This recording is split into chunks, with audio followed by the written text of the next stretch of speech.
नमस्कार, मेरा नाम है राजकीय वर्मा और आप देख रहे हैं गोवा का पहला हिंदी नेशनल चैनल राष्ट्र टीवी। 2025 के जिला पंचायत चुनाव में गोवा ने 70.81% मतदान का ऐतिहासिक रिकॉर्ड बनाया। राजनीतिक गलियारों में यह बहस तेज थी कि क्या यह भारी मतदान सत्ता विरोधी लहर का संकेत है, लेकिन नतीजों ने इस थ्योरी को पलट दिया।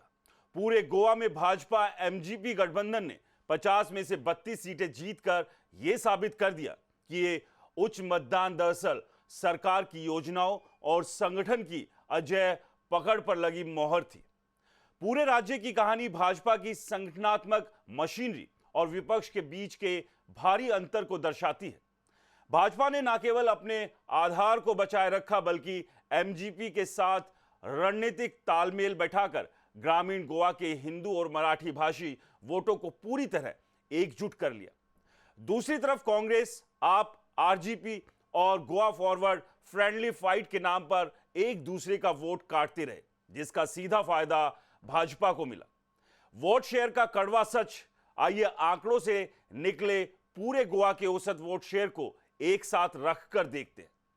सत्तारूढ़ गठबंधन की बात करें तो बीजेपी का वोट शेयर 41.49% और एमजीपी का वोट शेयर 4.19%। और अब हम इन दोनों के वोट शेयर को मिला देते हैं। बीजेपी प्लस एमजीपी का वोट शेयर बनता है 45.68%।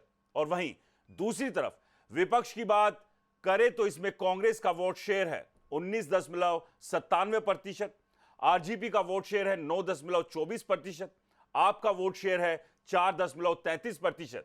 तो वहीं गोवा फॉरवर्ड का नाम मात्र का शेयर है। आंकड़ों के हिसाब से अगर पूरा विपक्ष कांग्रेस, आरजीपी, आप और गोवा फॉरवर्ड एक साथ भी आ जाता है, तब भी उनका संयुक्त वोट शेयर 37.49% के आसपास बनता है, जो भाजपा एमजीपी गठबंधन के वोट शेयर से करीब 8% नीचे रहता है। और एक बात हम सभी जानते हैं कि राजनीति में 2+2 हमेशा 4 नहीं होता। ऐसा ही कुछ यहां भी नजर आता है। विपक्षी गठबंधन के लिए सबसे बड़ी चुनौती केमिस्ट्री की होती। आरजीपी का कट्टर गोवन पहचान वाला वोटर और कांग्रेस, आपकी समावेशी राजनीति आपस में टकराती। अगर ये दल साथ आते तो आरजीपी के 9% से ज्यादा के वोट बैंक का एक बड़ा हिस्सा बीजेपी की ओर शिफ्ट हो सकता था, क्योंकि वो कांग्रेस को कभी अपना विकल्प नहीं मानते। और हमने इस बात से भी अनजान नहीं रहना चाहिए कि पूरे राज्य में निर्दलियों के पास करीब 16.8% वोट शेयर बीजेपी के लिए एक सेफ्टी वॉल्व की तरह काम करता है। भाजपा अक्सर उन सीटों पर जहां वो खुद कमजोर होती है, वहां मजबूत निर्दलियों को समर्थन देकर विपक्ष के वोटों को और भी ज्यादा बांटने का काम करती है। तो निष्कर्ष यह है कि केवल पार्टियों के हाथ मिलाने से बीजेपी को बहुमत से नीचे लाना संभव नहीं लग रहा। 2027 की विधानसभा पिच पर जाने से पहले विपक्ष को यह समझना होगा कि उनका बिखराव भाजपा के लिए वरदान है, लेकिन उनका साथ आना भी भाजपा को सुरक्षित दूरी से नीचे नहीं ला पा रहा।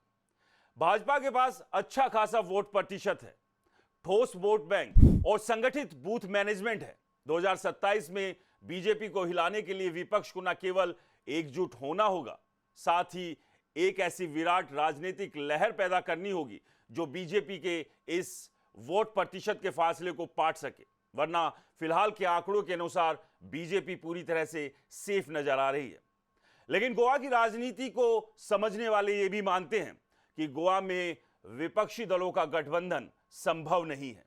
यानी कि बीजेपी को अगर विपक्षी दलों को हराना है तो उन्हें अपनी रणनीति और ग्राउंड पर मौजूदगी को बढ़ाना होगा।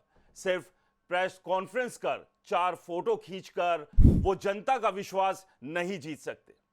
आपको क्या लगता है, क्या 2027 के विधानसभा चुनाव से पहले विपक्षी दल एक साथ आएंगे? और अगर आते हैं तो क्या यह बीजेपी के लिए बड़ी चुनौती होगी? हमें कमेंट्स कर जरूर बताएं। फिलहाल के लिए इतना ही। नमस्कार।